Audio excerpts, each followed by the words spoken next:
Pierre Bourdieu dice que los científicos sociales deben situarse constantemente entre dos papeles. Por una parte, el de aguafiestas, y por otra, el de cómplice de la utopía. Fiel a esta consigna, nuestra antropóloga estrella viene con su gesto desconfiado y el dedito levantado, dispuesta a invitarnos a soñar horizontes revolucionarios. Demos la bienvenida a este territorio diverso a Marce Joan Gutiérrez. Amiga, ¿cómo estás? Ay, aquí me están creciendo raíces, amiga. Ya sabía que nos iba a decir algo. Bueno, poneme antes de las loras, por favor, porque hablan mucho. Habla de la cotorra que tengo acá al lado, ¿viste? Que le decimos, mamita, compañera, no 10 minutos. Después te critican a vos, ¿viste? Bueno, no hay forma de hacer entender a las columnistas. Chicas, 10 minutos máximo, ¿qué onda? Y bueno, pero yo en mi defensa voy a decir que hablé 3 minutos y fueron 15 de otras personas que no tenían que ver conmigo. Ay, bueno, ¿cómo estás, Marce Gutiérrez? Muy bien, justamente traía una conversación o algunas reflexiones que venían al pelo para coordinar con lo que comentó la Chorita respecto a la marcha universitaria. Ajá.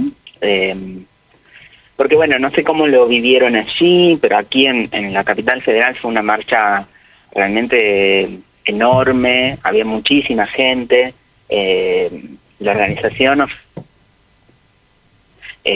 la prensa decía bastante menos, dependiendo de qué signo político respondían. Pero bueno, en mi experiencia de haber habido fácil 1 millón de personas, era una marcha muy, muy numerosa. Sí, se ha visto así. En relación a, por ejemplo, la marcha del orgullo, la última marcha del orgullo, era casi tanta gente como en un evento así, y se vivió con mucha emoción, ¿no? Yo suelo ir a las marchas, pero hacía bastante tiempo no recordaba una marcha con estas características.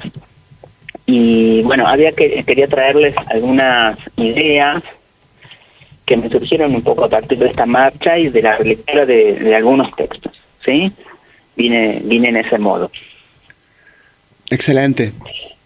Bien, bueno, una cosa que me pareció increíble de la marcha, y que a todos creo nos pareció increíble, ha sido, bueno, por un lado, la enorme cantidad de gente que confluyó en ese espacio, pero también la enorme cantidad de consignas y de identidades y de demandas, ¿no? Creo que tuvo una característica muy particular, que fue reunir diferentes ideas y corrientes políticas.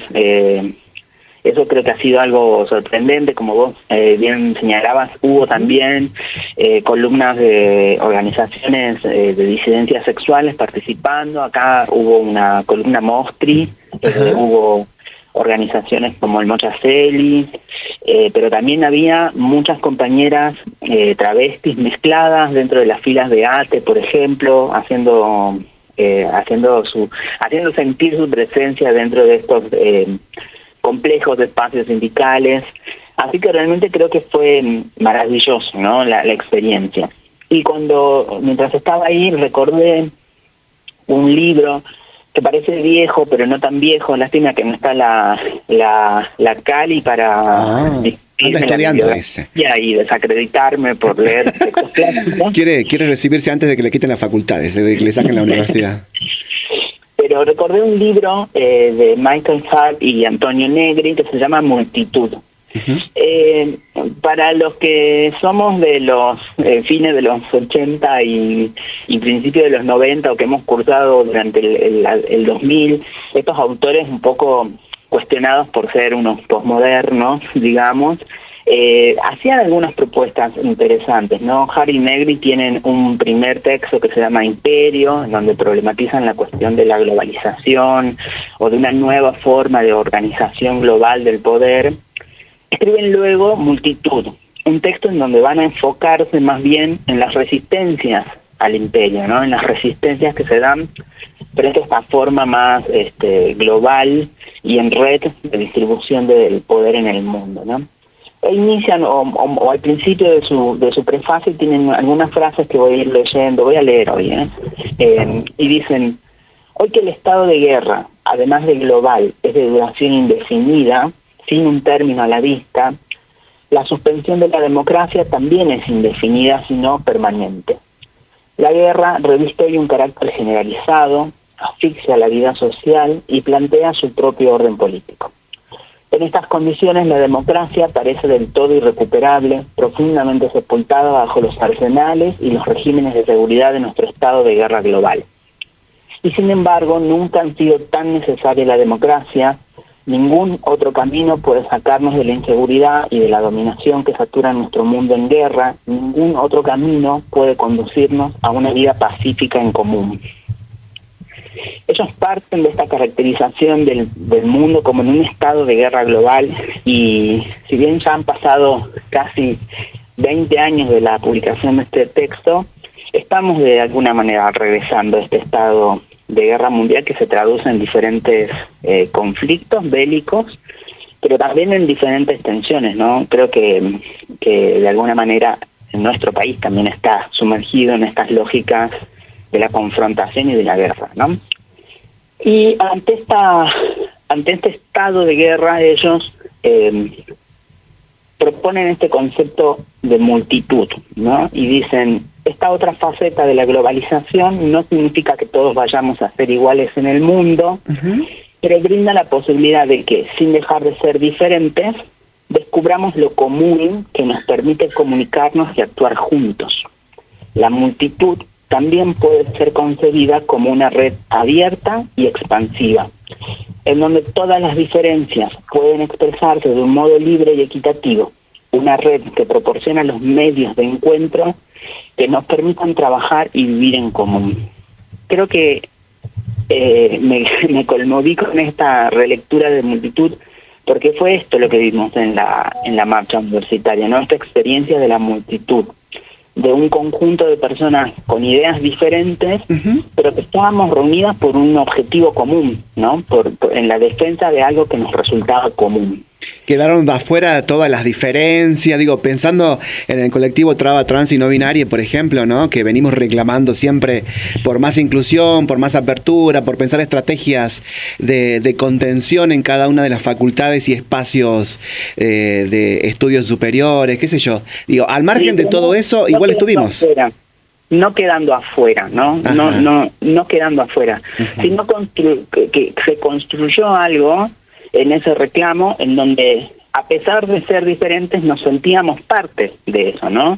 Un poco como comentaba la Chorita, esto de, bueno, las disidencias reclaman que la universidad tiene prácticas machistas, patriarcales, etcétera, pero de todos modos estuvimos ahí presentes y pusimos la cuerpa, las banderas y toda nuestra performance traba en ese juego, porque un poco como hablábamos en la columna anterior, aunque no hayamos accedido formalmente a la universidad ha tenido un impacto en nuestra militancia, en nuestro activismo, en las acciones políticas que conseguimos, ¿no? Y un poco la idea de Hart y Negri es no esta idea de que se difuminen las diferencias, sino de que queden todas contenidas dentro del espectro de lo común, ¿no?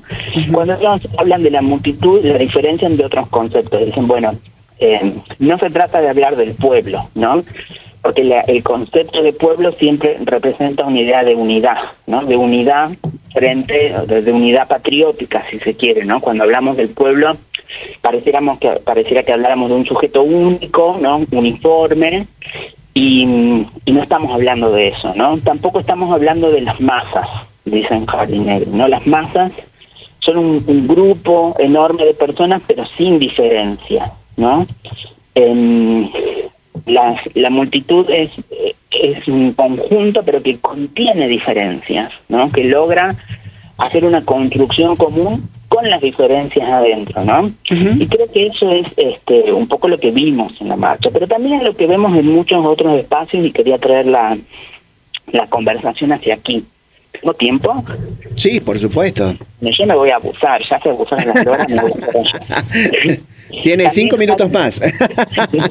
También Hart y Negri diferencian, ¿no? El concepto de multitud del concepto de clase obrera. Dicen, no estamos hablando, porque la clase obrera establece unos márgenes de distinción, ¿no? Que un poco este análisis que hacen ellos también nos permite interpretar, ¿no?, cómo vemos la acción política en Argentina, ¿no? Vimos una marcha multitudinaria por las universidades hace una semana atrás, Y luego, durante la marcha del 1 de mayo, solo fue la CGT y algunas organizaciones obreras, ¿no? Entonces,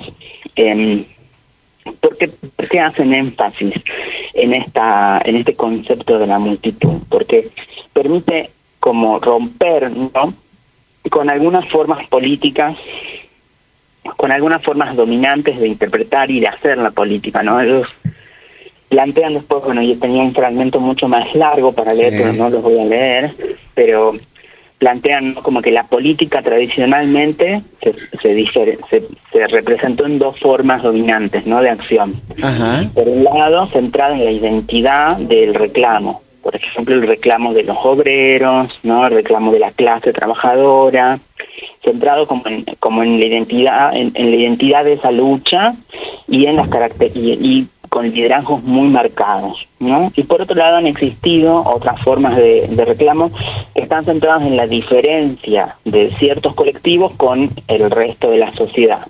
Y plantea ahí como modelo el debate de los feminismos, de las luchas basadas en la raza, en el género, en la sexualidad, ¿no? Uh-huh. Y ellos entienden que el concepto de multitud viene a agrupar estas dos experiencias, ¿no? Hace convivir o pone en convivencia luchas que parecieran distintas, pero que de pronto se ven reunidas, ¿no? Y eso genera sorpresa, ¿no? Como cuando se ven eso, ¿no? El colectivo LGBT, los sindicatos, personas de a pie que no pertenecen a ningún organismo, estudiantes, ¿no? Y ellos entienden que esa forma de la multitud, ¿no?, en donde la comunalidad, el sentido de lo común y la singularidad se hacen presentes al mismo tiempo, son una forma de acción política que sirve para discutir estas problemáticas globales, ¿no? Estas tensiones del imperio global, ¿no? Y me pareció interesante también esto porque muchas veces se critica, ¿no?, al colectivo LGBT por ser contradictorio en algunas acciones, ¿no? Como cuando dicen, bueno, pero ustedes marchan con la bandera del Che y el Che mataba putos. Y es como, sí, sí, pero estamos intentando construir una acción política que pueda reunir varias representaciones en un mismo conjunto. Claro, a eso le iba a preguntar, digo, ¿realmente vale la pena sumarnos, compañera? Yo creo que es la única forma en la que podemos enfrentar el conflicto que hoy nos sucede. Yo creo que tenemos que hacer un acto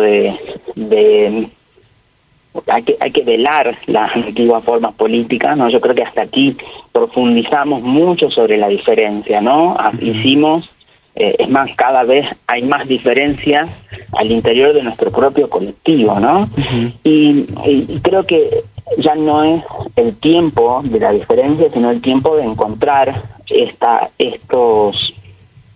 forma de multitud, ¿no?, en donde podemos estar amontonados con otros que quizás tenemos diferencias, pero que también construimos o encontramos una forma de disputar en común.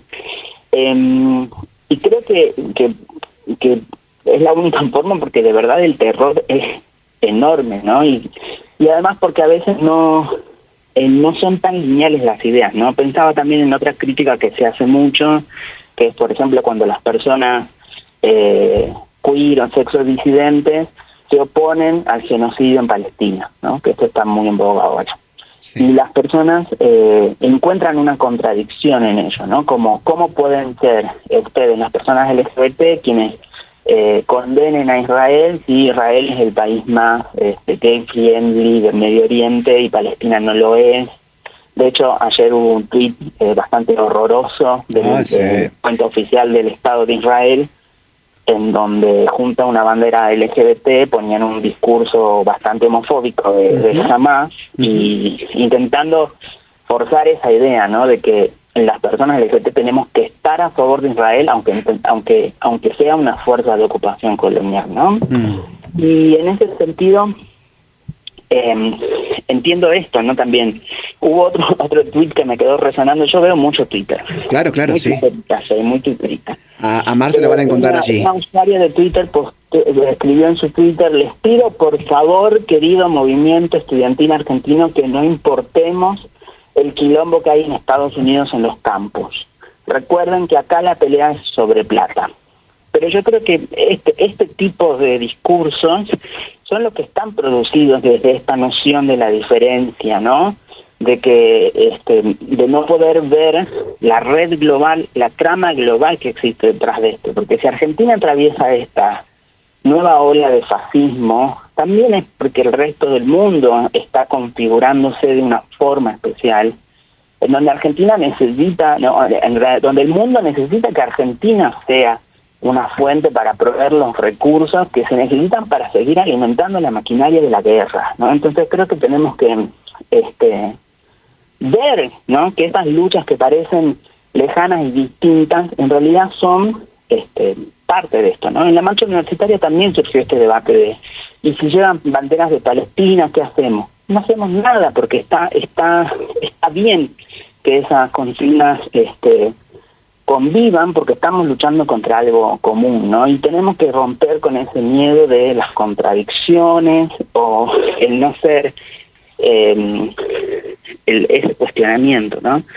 Pensaba además en otro tuit que me dio un poco de pena, porque es un conocido intelectual que trabaja sobre el fascismo y compartió una historieta cómica, entre comillas, en donde una persona que está parada frente a un edificio de la universidad sostiene un cartel que dice: apoyo a los palestinos, pero no jamás.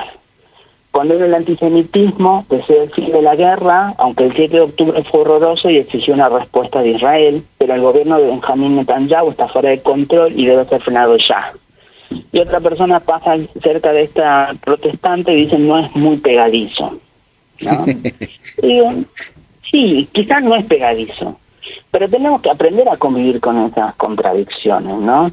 Igual me siento incómoda al decir esto porque yo siempre promuevo posiciones súper radicales, pero sí hay algo que me dejó el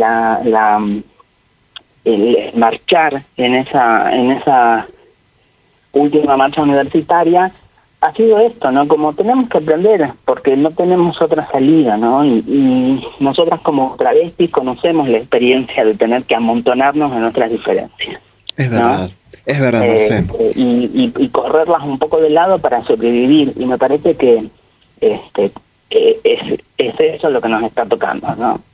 Ha llegado el momento de sobrevivir, y para hacerlo vamos a tener que construir una trinchera, incluso con quienes nos parece que no son nuestros mejores socios, y con quienes nos generan incomodidad y escozor, o con quienes sentimos que nuestras consignas se ponen difusas, pero bueno, ya tuvimos bastante de la diferencia, ahora tenemos que ir a apostar por lo común.